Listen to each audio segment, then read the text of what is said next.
बिस्मिल्लाहिर्रहमानिर्रहीम। सलामुन अलैकुम वरहमतुल्लाहि वबरकातुह। आज का सवाल यह है कि एक नमाजी के लिए सजदे सहू कब वाजिब होता है। तो आइए आज की इस वीडियो में इस सवाल के जवाब को देखते हैं। इस सवाल के जवाब में आयतुल्लाह उज़्मा सैयद अली ख़ामनई फरमाते हैं कि इंसान को तीन ऐसी जगह हैं जहाँ पर सजदे सहू अंजाम देना चाहिए। पहली जगह यह है कि इंसान गलती से कोई लफ्ज़ बोल दे, नमाज के दौरान गलती से कोई लफ्ज़ बोल दे। एक दूसरी जगह यह है कि वो सजदा फरामोश कर बैठे, मसलन किसी रकात में उसने सिर्फ एक ही सजदा अदा किया। अगर दोनों सजदे फरामोश हो गए तो उस वक्त उसकी नमाज बातिल है, लेकिन सिर्फ एक ही सजदा फरामोश हो गया तो उसके लिए नमाज के बाद सजदे सहू अंजाम देना होगा।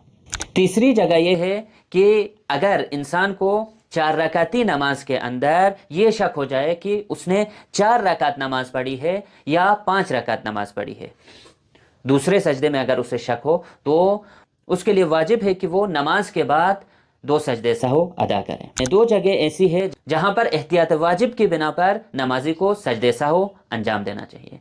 पहली जगह यह है कि वो ऐसी जगह पे सलाम कह बैठे जहां पे सलाम नहीं है, मसलन पहली रकात में ही उसने सलाम फेरा, वहां पर उसे क्या करना चाहिए, 2 सजदे सहू अंजाम देने चाहिए। और दूसरी जगह यह है कि उसने तशहुद फरामोश की हो, बाद में याद आ जाए तो उस वक्त उसे सजदे सहू अदा करना चाहिए। और आयतुल्लाह उज़्मा सैयद अली सिस्तानी के मुताबिक 2 जगह ऐसी है जहां पर सजदे सहू वाजिब है। पहली जगह वो है जहां पे इंसान तशहुद फरामोश करे।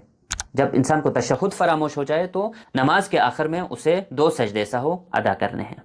और दूसरी जगह वहाँ है कि इंसान 4 रकाती नमाज के दूसरे सजदे में ये शक करे कि उसने 4 रकात पढ़ी है या 5 रकात पढ़ी है, तो उस वक्त भी उसे आखिर में 2 सजदे सहू अदा करने हैं।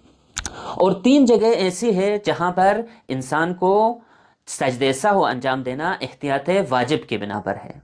पहली जगह वहाँ है जहाँ पर इंसान को इजमाली तौर पर मालूम हो कि नमाज की कोई चीज़ छूट गई है। दूसरी जगह कि इंसान नमाज के अंदर इश्तिबाहन या गलती से कोई लफ्ज़ अदा करे या बात करे।